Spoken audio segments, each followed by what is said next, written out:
Hi, good morning, everyone. It's Joy here, coming at you today with my regular Friday morning live parents perspective. And this week, we've been talking about self-harming behaviors in our live presentations on Parent Academy. Now, this subject is a very difficult one. And I want to start by saying that I'm going to handle this with care. Hi, Candace. Thanks for joining in.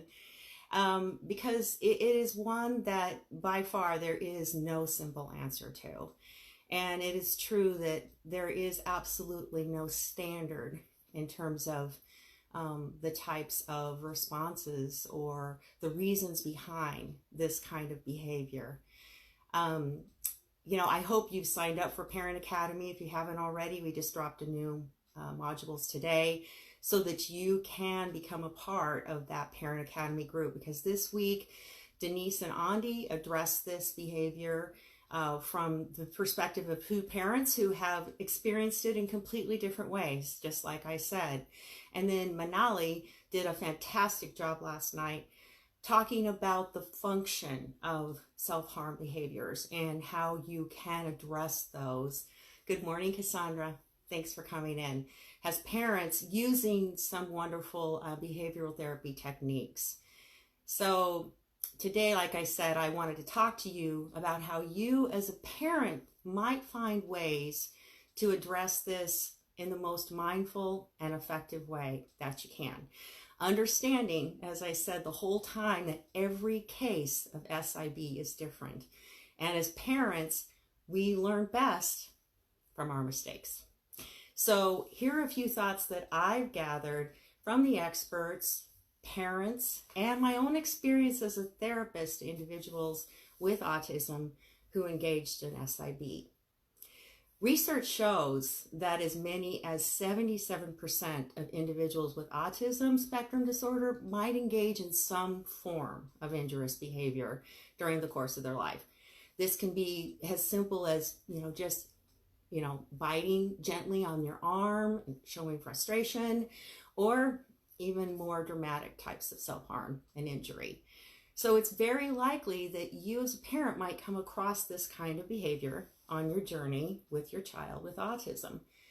So if you are a parent of a child who's currently engaging in this kind of behavior, you're probably going to be asking yourself, I don't understand. Why would my child do this terrible thing? Why would they want to hurt themselves? One of the things that I think helps is, have you ever felt so angry, so frustrated that you just wanted to slam your hand into a desk or kick something across the room? Well, that's what self-harming behavior is like. It's a surge of frustration inside of us that snaps into action. So if you can understand how that feels, then you'll be able to relate a little easier to self-harm. Self-harm is not a mental illness. Rather, it's just a means of coping with different types of emotions and feeling. Self-harm is often a kind of a coping strategy. A person who is a self-harming individual is trying to influence what's going on inside. And if you don't have language for what's going on, then you don't know how to tolerate or communicate what you're feeling. Part of the recovery from self-harming behaviors is learning the techniques of expressing yourself differently and learning how to communicate those things differently. As Manali was talking about, understanding the different functions of these things. So as parents, we often consider self-harm to be a form of an attention-seeking behavior. And if you have a child who's particularly good at getting their way, then you definitely might see it this way as attention seeking. Maybe they're trying to get out of doing something, an activity, or they want a specific thing. However, all the experts caution us, you understand your son's frustration. All of the experts caution us not to see it this way necessarily all the time, because there are times when self-harm is not a typical form of attention seeking.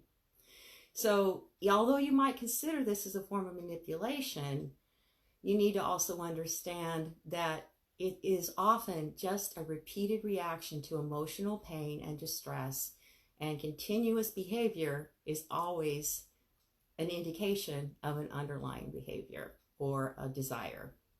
So discovering self-harm, guys, if it hasn't happened to you, or if you see it every day, then you know it's shocking, and you probably feel confused, angry, maybe betrayed, and even a little repulsed at times.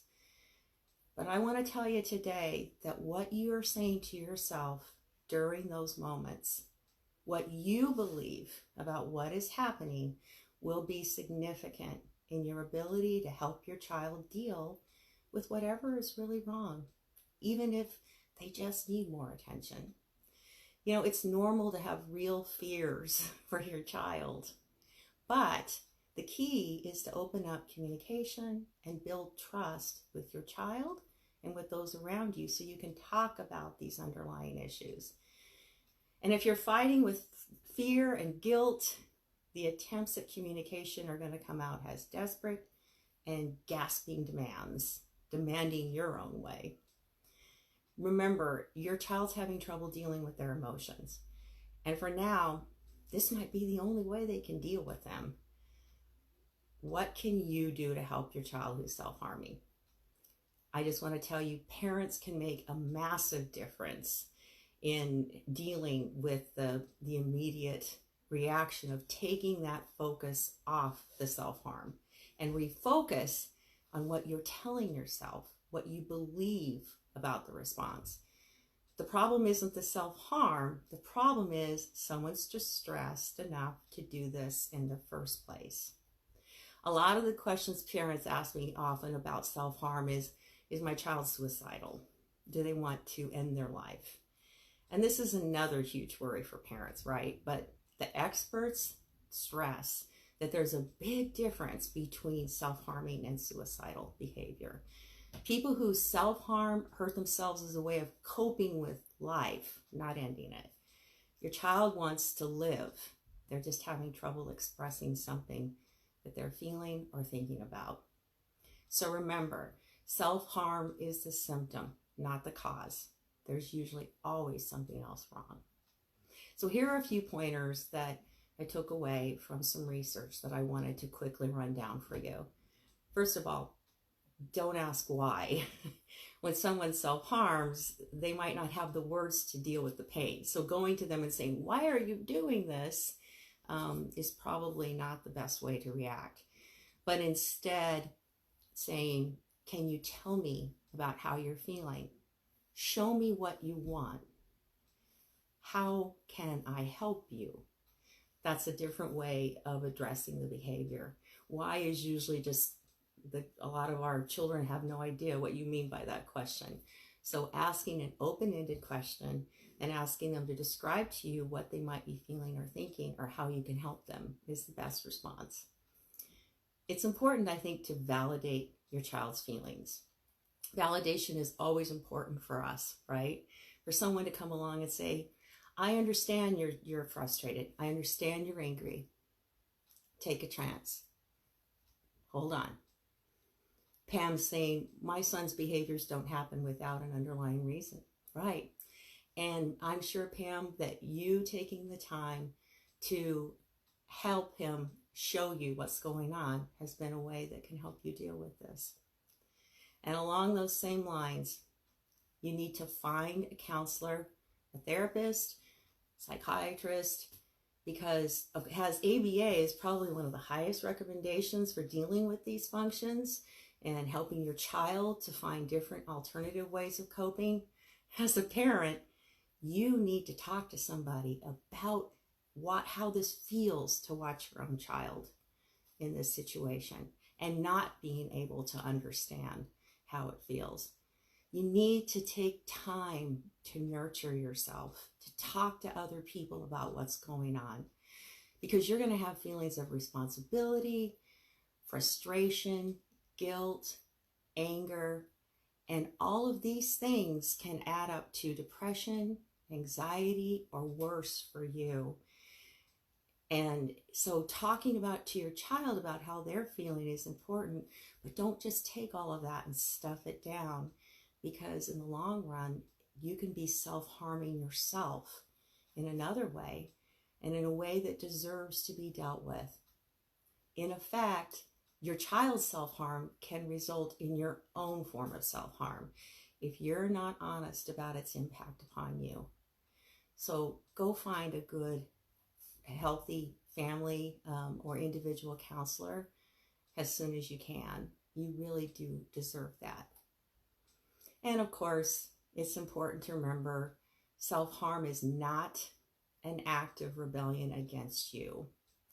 This child isn't doing this to you. The child is doing this because they're in a lot of emotional pain, frustration, don't know what to do with the situation.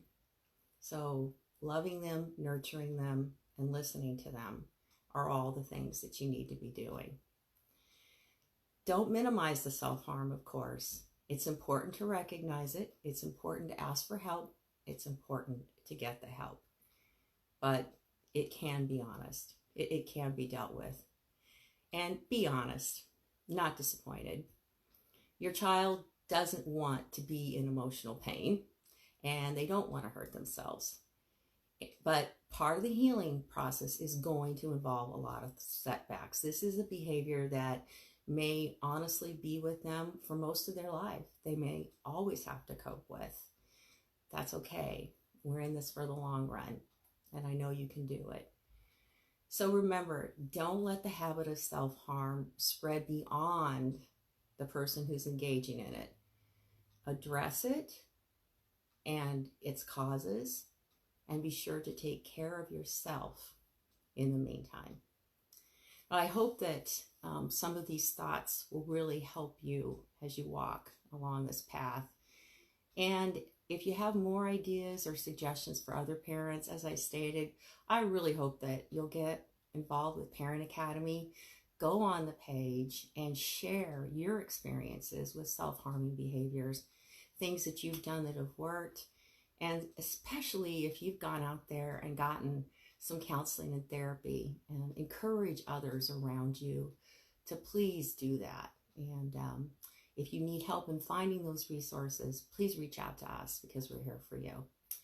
So thanks for tuning in again, and I hope you have a wonderful weekend, and I will see you next Friday. Be well.